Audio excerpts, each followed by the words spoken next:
ಬೇಕರಿಗೆ ಬಂದ ಬಾಲಕಿಗೆ ಚಾಕ್ಲೇಟ್ ತೋರಿಸಿ ಲೈಂಗಿಕ ಕಿರುಕುಳ ನೀಡಿದ ಆರೋಪ ಕೇಳಿಬಂದಿದೆ. ಕೊಪ್ಪಳ ಜಿಲ್ಲೆಯ ಕಾರಟಗಿ ಪಟ್ಟಣದಲ್ಲಿ ಕೇರಳ ಮೂಲದ ವ್ಯಕ್ತಿ ಬೇಕರಿ ನಡೆಸ್ತಾ ಇದ್ದ. ಬೇಕರಿಗೆ ಬಂದ ಬಾಲಕಿಗೆ ಮಾಲೀಕ ಮೊಹಮ್ಮದ್ ಕುಟ್ಟಿ ಎಂಬಾತ ಚಾಕ್ಲೇಟ್ ತೋರಿಸಿ ಲೈಂಗಿಕ ಕಿರುಕುಳ ನೀಡಿದ್ದಾನೆ. ಈ ಬಗ್ಗೆ ಬಾಲಕಿ ಪೋಷಕರಿಗೆ ತಿಳಿಸಿದ್ದಾಳೆ. ವಿಷಯ ತಿಳಿತಾ ಇದ್ದಂತೆ ಬೇಕರಿಗೆ ನುಗ್ಗಿದ ಪೋಷಕರು ಹಾಗೂ ಸ್ಥಳೀಯರು ಆರೋಪಿಗೆ ಹಿಗ್ಗಾಮುಗ್ಗ ಥಳಿಸಿ ಪೊಲೀಸರಿಗೆ ಒಪ್ಪಿಸಿದ್ದಾರೆ. ಇನ್ನು ಬಾಲಕಿ ಪೋಷಕರ ದೂರಿನ ಅನ್ವಯ ಆರೋಪಿ ಮೊಹಮ್ಮದ್ ಕುಟ್ಟಿ ವಿರುದ್ಧ ಪೋಕ್ಸೋ ಪ್ರಕರಣ ದಾಖಲಾಗಿದೆ.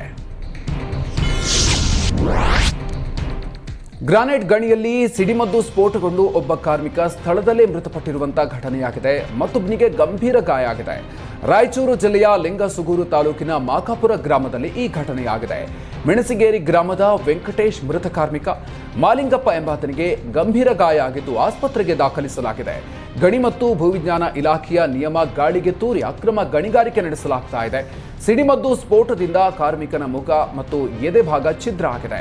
ಇನ್ನು ಸ್ಥಳಕ್ಕೆ ಮುದಗಲ್ ಪೊಲೀಸರು ಭೇಟಿ ನೀಡಿ ಪರಿಶೀಲನೆ ನಡೆಸಿದ್ದಾರೆ.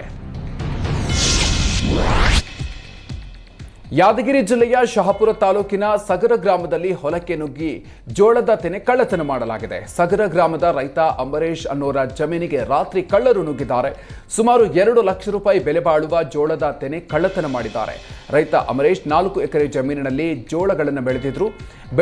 ಬೆಳೆದು ನಿಂತ ಜೋಳದ ಗಿಡಗಳಿಂದ ತೆನೆಗಳನ್ನು ಕಟ್ ಮಾಡಿಕೊಂಡು ಕಳ್ಳರು ಎಸ್ಕೇಪ್ ಆಗಿದ್ದಾರೆ. ಕಳೆದ 1 ವಾರದ ಹಿಂದೆ ಶ್ರೀಶೈಲ ಪಾದಯಾತ್ರೆಗೆ ರೈತ ಅಮರೇಶ್ ಹೋಗಿದ್ರು. ಇದೇ ಸಂದರ್ಭದಲ್ಲಿ ಜೋಳದ ತೆನೆಗಳನ್ನು ಕಟ್ ಮಾಡ್ಕೊಂಡು ಹೋಗಿದ್ದಾರೆ. ಇವತ್ತು ಬೆಳಿಗ್ಗೆ ಜಮೀನಿಗೆ ಬಂದ ರೈತ ಇದನ್ನು ನೋಡಿ ಶಾಕ್ ಒಳಗಾಗಿದ್ದಾರೆ. ಬೆಳಗಾವಿ ಜಿಲ್ಲೆ ಖಾನಾಪುರ ತಾಲೂಕಿನ ಗುಂಜಿ ಗ್ರಾಮದಲ್ಲಿ ಒಂದೇ ದಿನ 8 ಮನೆಗಳ ಕಳ್ಳತನ ಆಗಿದೆ. ಲಕ್ಷಾಂತರ ಮೌಲ್ಯದ ಚಿನ್ನಾಭರಣ ಮತ್ತು ನಗದು ದೋಚಿ ಪರಾರಿಯಾಗಿದ್ದಾರೆ. ಬಳಿಕ ಕರಂಬಳ ಮತ್ತು ದೇವಲತ್ತಿ ಗ್ರಾಮಗಳಲ್ಲೂ ಕೂಡ ಕಳ್ಳತನ ಮಾಡಿ ಎಸ್ಕೇಪ್ ಆಗಿದ್ದಾರೆ. ಗುಂಜಿ ಗ್ರಾಮದ ನಿವಾಸಿ ಉಮೇಶ್ ತಮುಚೆ ಅನ್ನೋರ ಮನೆಯಲ್ಲಿ 10,000 ರೂಪಾಯಿ ನಗದು, 4 ಲಕ್ಷ ಮೌಲ್ಯದ ಚಿನ್ನಾಭರಣ ಕಳ್ಳತನ ಆಗಿದೆ. ರಾಜಾರಾಮ್ ಗುರವ, ವಿನಾಯಕ ಪುಂಡಲಿಕ ಘಾಡಿ, ಮಹದೇವ ಕರಂಬಳಕರ, ಮುಲ್ಲಾ ಮತ್ತು ತುಕಾರಾಮ್ ಘಾಡಿ ಅನ್ನೋರ ಮನೆಗಳ ಕಳ್ಳತನ ಆಗಿದೆ. ಖಾನಾಪುರ ಪೊಲೀಸ್ ಠಾಣೆ ಇನ್ಸ್ಪೆಕ್ಟರ್ ಲಾಲಾ ಸಾಬ್ ಗೌಂಡಿ ಸ್ಥಳಕ್ಕೆ ಭೇಟಿ ನೀಡಿ ಪರಿಶೀಲನೆ ನಡೆಸಿದ್ದಾರೆ.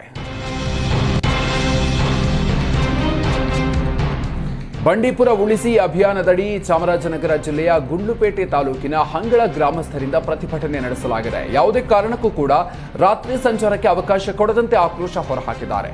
ರಸ್ತೆ ತಡೆದು ಟೈರ್ ಸುಟ್ಟು ಹಾಕಿ ಪ್ರತಿಭಟನೆ ನಡೆಸಿದ್ರು. ಕೇರಳ ಸರ್ಕಾರ ಹಾಗೂ ಪ್ರಿಯಾಂಕಾ ಗಾಂಧಿ ವಿರುದ್ಧ ಧಿಕ್ಕಾರದ ಘೋಷಣೆ ಕೂಗಿದ್ರು. ಒಂದು ವೇಳೆ ಸರ್ಕಾರ ಒತ್ತಡಕ್ಕೆ ರಾಜ್ಯ ಸರ್ಕಾರ ಮಣಿದ್ರೆ ಬೃಹತ್ ಹೋರಾಟದ ಎಚ್ಚರಿಕೆ ಕೊಟ್ಟಿದ್ದಾರೆ.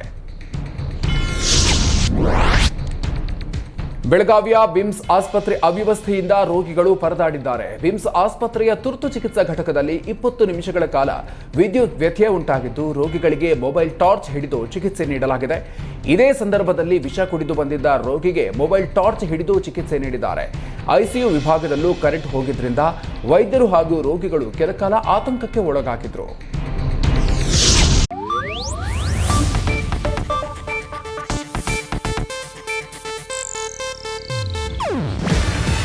ಇದು ಏಷ್ಯಾನೆಟ್ ನ್ಯೂಸ್ ನೆಟ್ವರ್ಕ್ ಪ್ರಸ್ತುತಿ.